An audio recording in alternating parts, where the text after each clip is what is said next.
Globally, we have encountered a new policy. Central banks will print as much money as they possibly can, and they will try their best to somehow defy history and not destroy their currency. Good luck.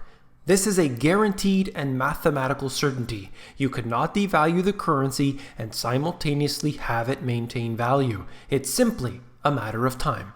You came here for the truth, so let me unveil that for you. Today we are going to look at several economic factors, particularly within the US, but I know that this applies to all countries around the world to one degree or another. I want to begin by taking a look at the federal government current tax receipts. You can see over the years, clearly it has risen. As we devalue the currency, there is more of it to go around. But what I really want to focus on is the fact that in previous instances, every time we see this declining, it tends to end up in recession.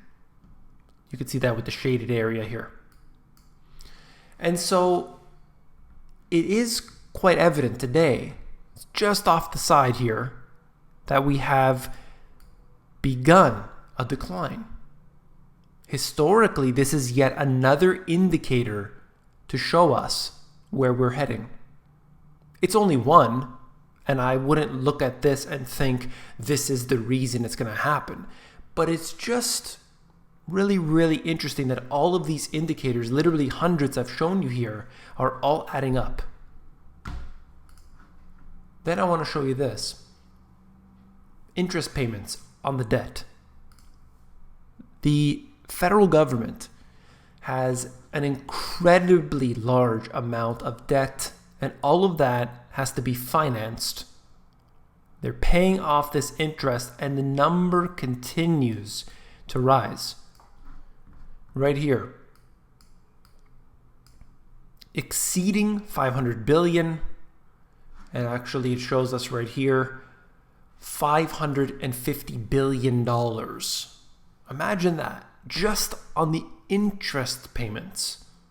And this number has been dramatically increased throughout this period of time since the financial crisis. We're talking about money that will never be returned despite what we're told. This is very profitable for the central banks. So think about all the central banks around the world, how they operate, loaning money, and then they get that nice little bonus check. Well, that's the way this works. And despite what we're told, ultimately they're the ones to profit. There's going to be various factors that I will discuss here.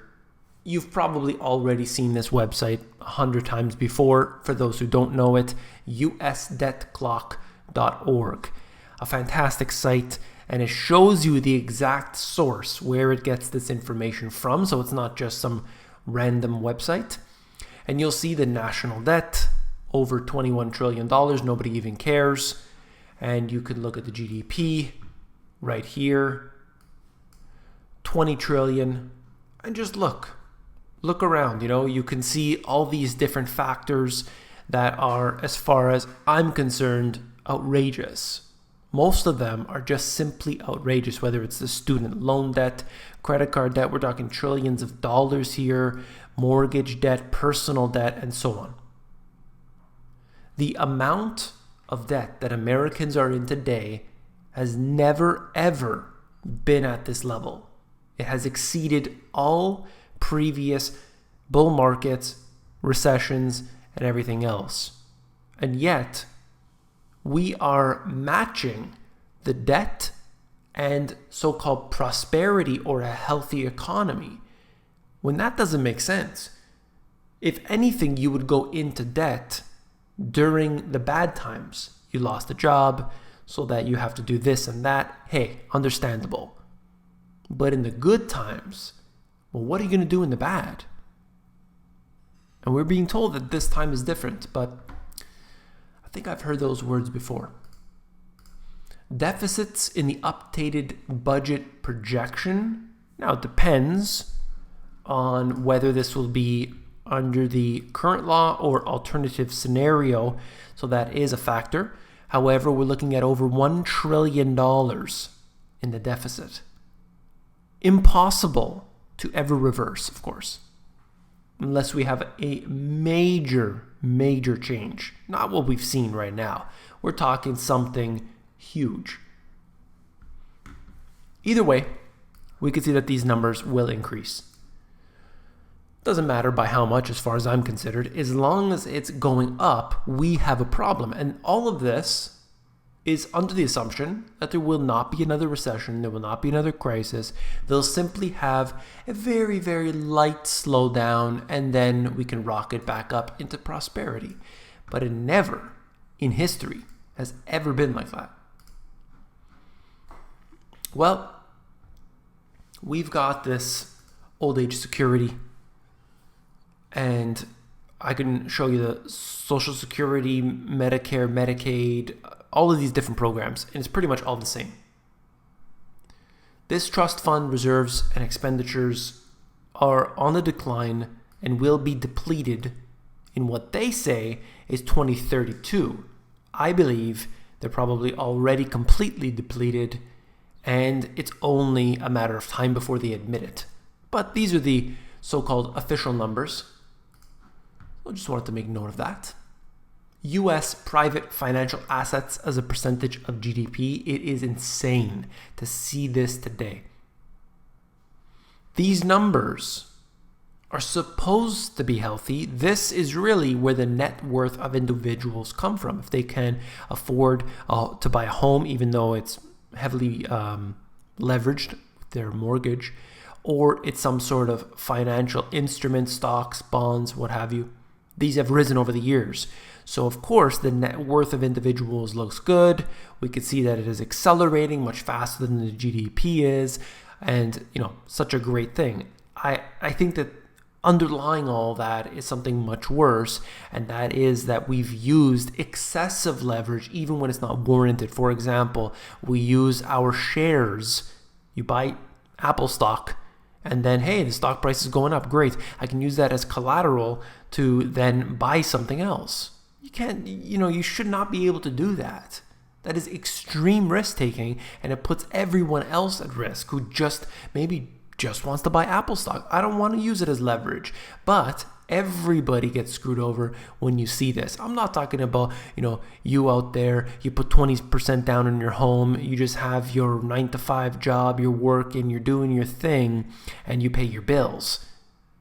But we're all affected by what all of these people gambling in this casino we call the financial system. We're all going to be affected by it. Just like subprime mortgages being collateralized, and the credit default swaps, and the CDOs, and everything else.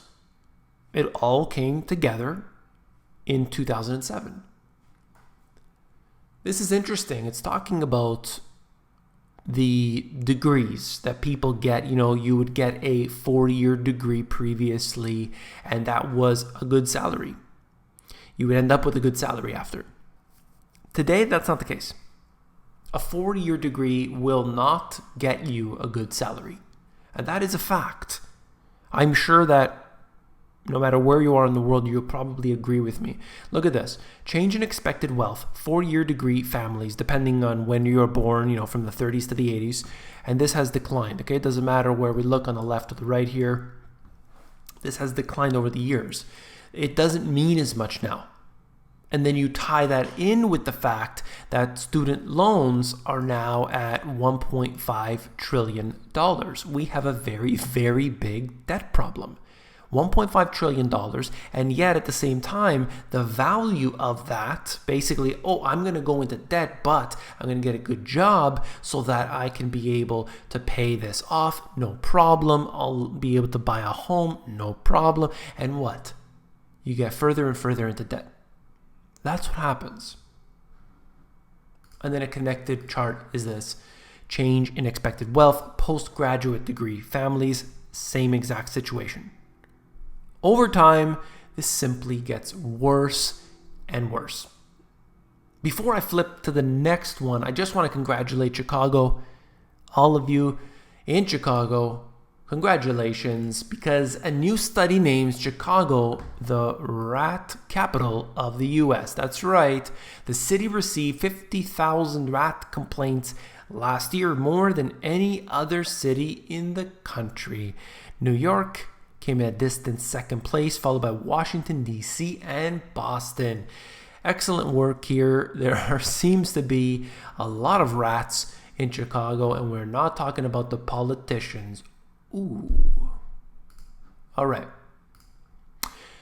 This is quite disheartening. When I see this type of information, I have been ignoring putting it. I've been obviously looking into it over the years. I've been not including these. I used to do videos about it, and that was a big mistake because of, they're watching. Anyway, radiation traces from Fukushima nuclear disaster found in California wine.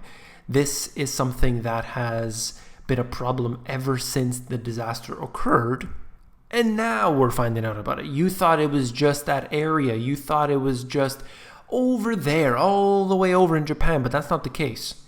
The whole world is affected by what has happened, unfortunately. And this is just one instance.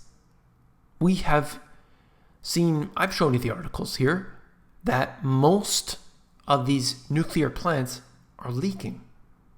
Most of them. Not some of them, most of them. And I showed you on this channel as well, in Ontario, right into the drinking water, into Lake Ontario, okay? Immediately going in there, it didn't even need to be cleaned up. That's what they said to the public. Disgusting, truly. They said, we think that the amount is very small, and therefore it's not worth us to go out there and clean it. It's simply not going to be an issue. Do they filter the nuclear waste when they're doing their filtration before they give it to us in the tap water? Of course not. Of course not. They just dump more chemicals in. They dump chloramine in Toronto. And you just get more chemicals on top. And then we wonder why everyone's sick. If you found this video informative, please give me a thumbs up. Last but not least, if you want the financial education you were not taught in schools intentionally, these two books have it all. You can actually take a look through these at Amazon. The link is in the description below. Take care.